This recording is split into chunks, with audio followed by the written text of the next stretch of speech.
Hello everyone, welcome to Lit Studio by Karishma. So today we are going to talk about the theory of deconstruction. We've already dealt with the topics like structuralism and post-structuralism, which would lay as a basis for this theory.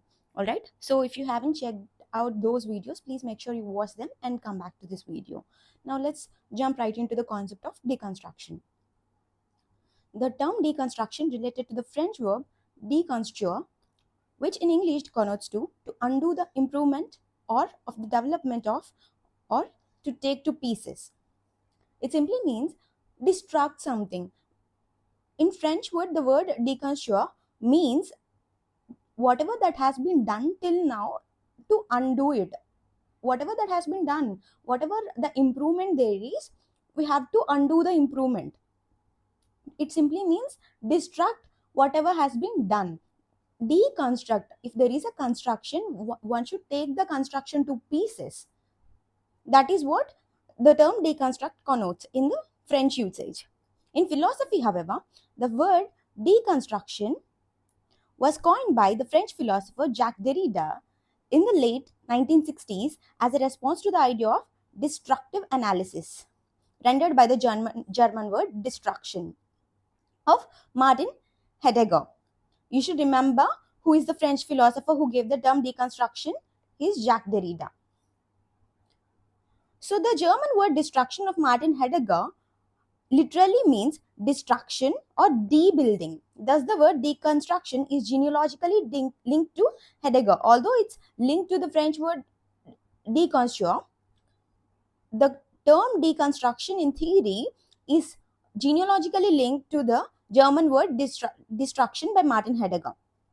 Instead of applying Heidegger's term of destruction of textual readings, Derrida opted for the term deconstruction. Since then, the word deconstruction has entered the philosophical, literary, and political vocabulary, though it existed before, at least in grammatical and architectural jargon. Before, Derrida has used this in the philosophical context, in the context of literary theory. Although the term existed, it existed mostly in the grammatical, in the art and the architectural jargon. It didn't apply too much of philosophy or literary analysis in any way. But after Derrida has involved it, now we understand deconstruction as the idea of German word destruction by Martin Heidegger, that is to debuild something, that is to destruct the idea of. Alright? So now, deconstruction relies on the concepts of structural linguistics. One should have a structure, only then one can debuild the structure. For example, if there is a building, only then you can destruct the building, right? If there is no such building in the first place, there is nothing for you to destruct or deconstruct. So that is the concept of deconstruction. There should be a structural thing present for you to deconstruct. That is the reason why deconstruction relies mostly on the concept of structural linguistics. Structural linguistics is a branch of linguistics that treats language as a system of interconnected units. For example, when we understand a sentence, he is a good boy, we should understand that all of these things are present as an interconnected unit. For example, if you see the auxiliary verb like is or something like a, they don't make sense on their own. So they should be understood as interconnected units. They should be understood in the relationship of the sentence. They should be understood as a whole. Only within the sentence they are present, they make sense. So that is the concept of entire language. Language is a system of interconnected units. Only when you connect all these individual units, language is born. That is what structural linguistics teaches. And now our concept deconstruction relies mostly on structural linguistics. That is the reason why you should learn the system of language is of interconnected units. Now, the major proponents of this theory, deconstruction, are Jacques Derrida, the one we've already talked about, J.H. Miller, Paul D. Mann, Barbara Johnson. So Jacques Derrida, J.H. Miller, Paul D. Mann, and Barbara Johnson are the main proponents of the theory of deconstruction. And now, deconstruction, as the name suggests, seeks to pick out the intricate connections and presumptions about those close analysis. Deconstruction seeks to pick the intricate connections and presumptions apart through close analysis. What we do in a text, in general, if the theory of deconstruction didn't exist, we make relations to a text to another text. We make our own presumptions. We make intricate connections between the text. We make connections such that we'll talk about the intentions of the author, we'll talk about the biography of the author, and so much more. We take the text and make analysis and make presumptions without the close analysis. So what deconstruct theory suggests that we should pick these connections and presumptions apart through close analysis. Critics and philosophers like Paul D. Mann and Geoffrey Hartman are those famous deconstructionists. Now, deconstruction, simply put, means to deconstruct, to reconstruct the text or the structure in a work and to bring out a meaning which is hidden or ignored. Briefly, it is thinking of the unthought. Thinking of the unthought. Deconstruct theory is simply, we've already built up a certain meaning to a text, all right, but we should observe the text in a new lens and bring out a new meaning which is till then hidden or even ignored for that matter. For example, we've always studied Hamlet as a protagonist whose character flaw is he procrastinates things, right?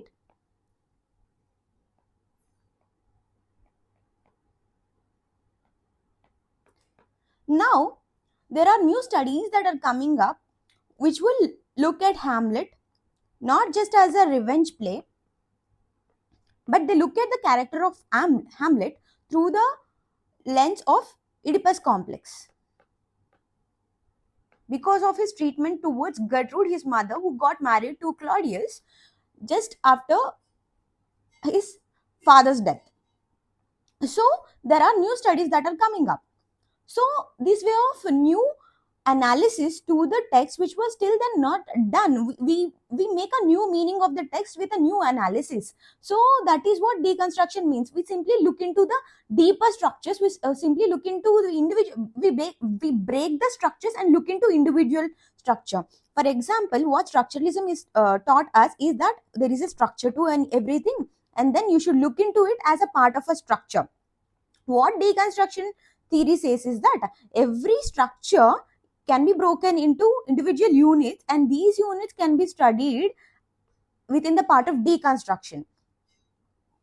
So that is what we do in deconstructionist theory. So till then, the meaning which was hidden or ignored by the analyst is brought into new light and then to be studied through the lens of deconstruction theory. So briefly, it is thinking of the unthought.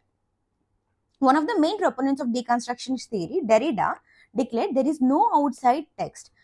There is nothing outside text. There is no outside text. That is what Derrida says. You should remember this. Whenever there is a question that is asked, who gave the term, who gave the sentence, there is no outside text, it's Derrida. And also when there is a question on to which theory does the sentence there is no outside text relate to, it is the theory of deconstruction.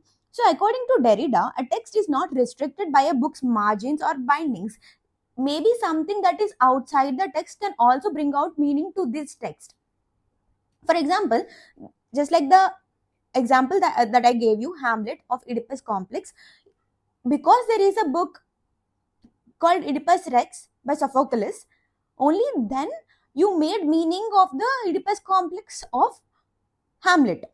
So that book when looked through the lens of Oedipus complex, is also related to Oedipus Rex, the book which has almost no complete relationship to the original text of Hamlet. So that is what it says. The book's meaning, a text is not restricted by book's margins or meaning or bindings. In fact, there are so many books on Hamlet that were published from many different lenses, or even there are retellings of Hamlet. So the Hamlet, which is a story, the text has surpassed the boundary of margins and the binding of the single text that was produced by Shakespeare. A text overruns, spills over its borders. The end of the book is not the end of the writing. That is what we've talked about. So the text of Hamlet simply runs over, spills over its borders. It doesn't restrict the meaning to the borders of what the Shakespeare has created. The end of the book doesn't mean the end of the writing. There can be new writings. For example, if you take, there are sequels and prequels.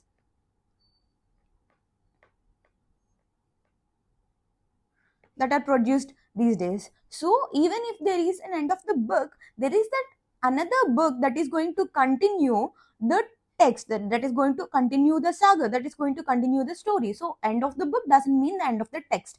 There can, another part of the text might come up, another part written by someone else might come up, another retelling of the story might come up, another analysis of the text which was not looked into till then can come up. So all these things simply say that there is no outside text. Everything that exists outside text is also a text. So it is not outside, it is all within the part of a text. So just because the margin has ended, just because the author has completed the book, doesn't mean it's the completion of the text. Every text carries traces of other texts. That is also similar to the concept of intertextuality, given by Julia Kristeva. We'll also talk about her in the theory of feminism, in the theory of psychoanalysis. So please remember the theory of intertextuality. Every text is interlinked to another text. So that's what we've talked about. In general, whenever there is a text, a character sometimes refer to some other book. For example, Brave New World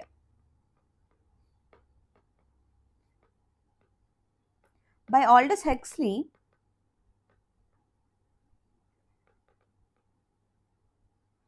he has actually taken the term Brave New World from the text Macbeth by Shakespeare. So, although it is his text of his own, he has taken the term from Shakespeare's Macbeth. So, it is a kind of intertextuality. We see the references to other texts. We see some kind of concept inspiration from another text. So, every text carries the traces of other texts. That is what Derrida says.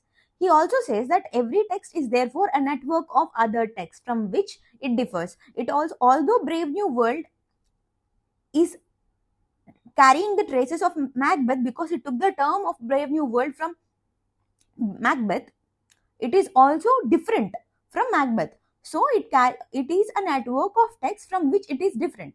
So that is what Derrida says. He says a text is not restricted by a book's margins or bindings. A text overruns, spills over its borders, and the end of the book is not the end of the writing.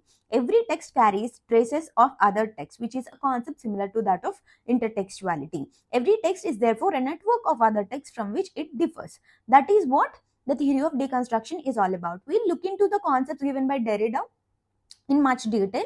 So that is it for this lecture. So please make sure you understand everything. If you don't get any of the concepts that have been discussed in this particular video, please make sure you comment down below so that I can reach back to you with a much better explanation. Also, please remember the main proponents of this theory, and please make sure you subscribe to the channel. Thank you.